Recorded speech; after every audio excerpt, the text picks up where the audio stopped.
কাঁকরটাকে ধুয়ে কেটে নিয়েছি। রসুন, আদা, পেঁয়াজ, কাঁচা লঙ্কা। এখন আমি এটাকে পেস্ট বানিয়ে নেব। চিংড়ি মাছেরও পেস্ট বানিয়ে নেব। পেঁয়াজ, রসুন, আদা আর কাঁচা লঙ্কার পেস্ট। চিংড়ি মাছ বাটা, নারকেল বাটা, কাশ্মীরি রেড চিলি পাউডার, নুন হলুদ দিয়ে ভেজে নেব।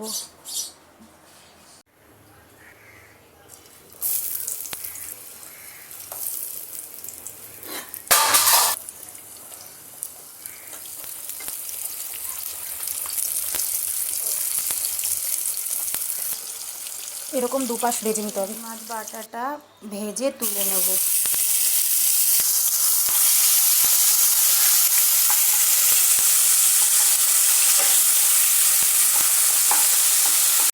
চিংড়ি মাছের বাটাটা ভাজা হয়ে গেছে, এবার তুলে নেব। জিরে দেব আর তেজপাতা দেব। এবার দেব আদা, পেঁয়াজ, রসুন আর কাঁচা লঙ্কার পেস্ট।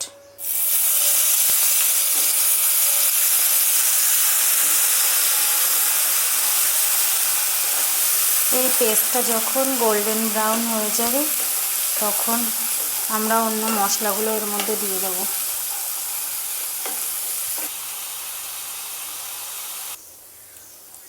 এবার নারকেল বাটাটা দিয়ে দেব। নারকেলটা খুব ভালো করে পেস্ট বানাতে হবে।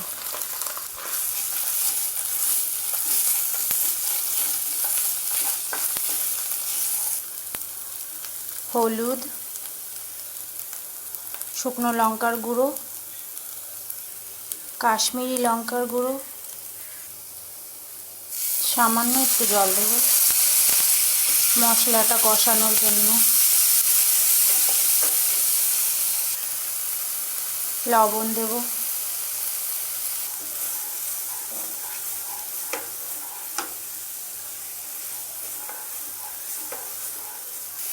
এবার ভেজে রাখা চিংড়ি মাছ বাটাটা দিয়ে দেবো।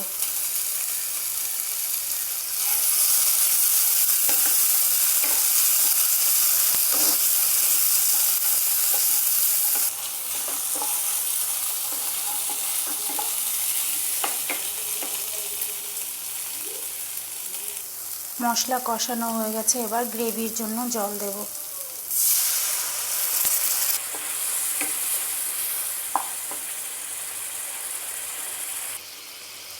এবার চিনি দেব।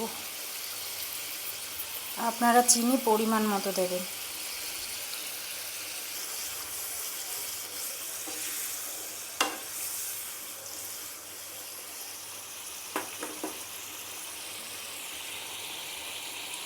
কাঁকড়ের পিসগুলো দিয়ে দেব।